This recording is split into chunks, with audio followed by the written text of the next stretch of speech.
Parliament and dropped a very spicy briefing.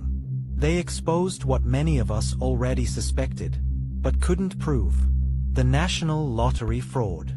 Allegedly, since 2014, senior workers at the National Lottery Commission have been dipping straight into the jackpot, while we were faithfully buying lotto tickets every week, hoping to finally escape from having to choose between data or bread. Meanwhile, these people were not trying their luck. They were collecting directly from the pot. They were running an efficient money-making machine. And with it, they all got filthy rich. Mansions with 10 bedrooms, German cars that can speak back, holiday homes in places with names we can't even read. They lived large. This was a syndicate. A syndicate made up of geniuses, people that can balance sheets. Classified. In a second of development in the world of the National Lottery, Ithuba, the lottery operator, is currently trying to locate the winner of this week's staggering 124 million rand Powerball jackpot. The 6th of August 2025. Someone scooped 124 million rands in the Powerball jackpot. The lotto operator went on to disclose that the winning ticket was bought via the Absa banking app. When most heard this, eyebrows were raised, and things started to get messy. Those with an eagle's eye and an elephant's memory pointed out something very suspicious. For the past 5 years, all victories came from FNB and Absa only. Apologies to my Capitec and Nedbank people, but probability is very slim. In 2022 alone, there were 11 wins via the FNB app and 4 via Absa. And shockingly, or not, between 2022 and August 2025, not one significant victory came from any other bank besides the two. So, maybe FNB and Absa are blessed by the lotto gods, and the rest of us are just funding someone's December holiday in Dubai. Interestingly, as per the regulations, lottery winners get to stay anonymous, with only basic info like the region published. When confirming the win, the lucky person must show up in person with a valid ID, but outside of that, the identity stays a secret. And that makes sense. Imagine you won 100 million rands. Even that one cousin you last saw at your 5th birthday party will slide into DMs with a business proposal. Plus, let's be real, SA is one big movie set. You'll become the star of every action scene. You'll need more bodyguards than the president himself. So, with the winners' identities kept secret if they want, the folks spotted a major loophole. Allegedly, billions were silently stolen from the pot, until the entire scheme got exposed. The 1st of December, 2020, lottery winning numbers 5, 6, 7, 8, 9, and the Powerball 10. As if the lotto was designed by someone who loves neat patterns, more than being ethical. That event had everyone scratching their heads, questioning if the whole lottery system was actually legit. As strange as it is, 20 people won the jackpot on that day, against all odds. The total jackpot was more than 100 million rands, and they each walked away with a 5.6 million. So, this is the deal. The operator uses something called a random number generator, a fancy software that vomits random numbers. It's built with algorithms and designed to react when a button is pressed, generating a random sequence.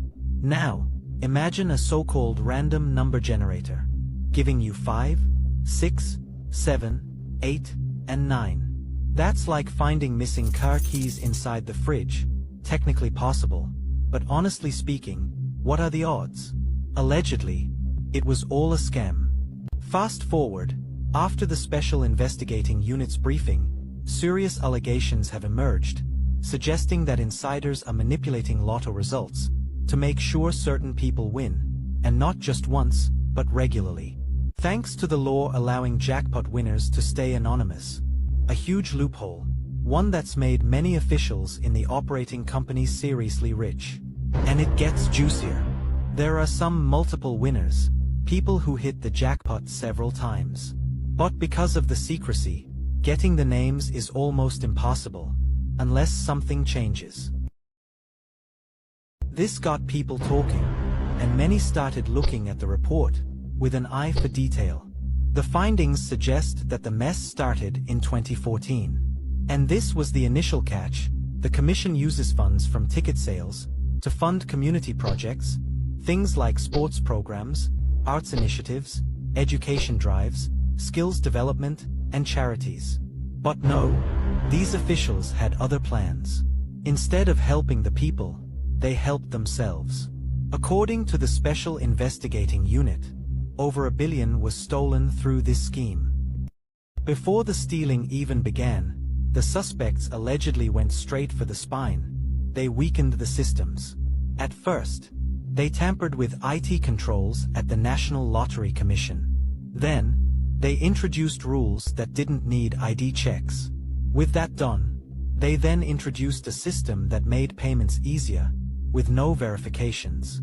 With the systems weakened, they began creating non-profit organizations and took over some existing ones.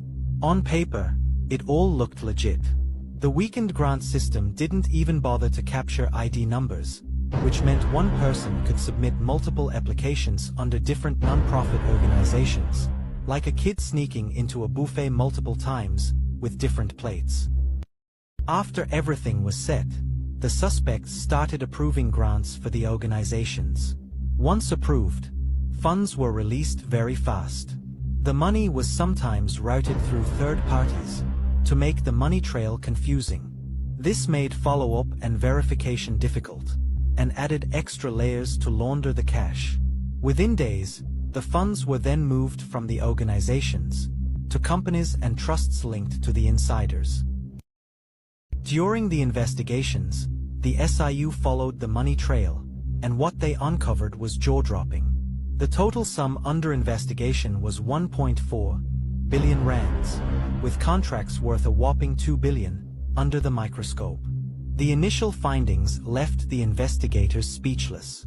In one case, 25 million rands was allocated to a foundation for an Olympic outreach campaign.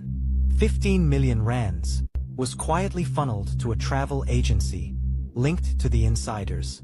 And 7 million rands ended up in another holding company, with several direct payments made to the legal manager. After the discovery, authorities froze assets worth 25 million rands, but this was just the tip of the iceberg. The system had massive loopholes. The investigators also dropped names. Turns out, workers at the National Lottery Commission greased the wheels to keep this money-making machine running smoothly. This includes the former chief operations officer, who allegedly directed funds to companies linked to the syndicate. A former chairperson also got named, along with a former legal manager. Basically, the whole VIP squad was involved. Auditors, lawyers, and accountants were all in. It is this army of professionals that allowed the scheme to run at full throttle for so long. The briefing ignited serious chatter across the streets. Further investigations were launched, and trust me, there are many more skeletons still hiding in the cupboard.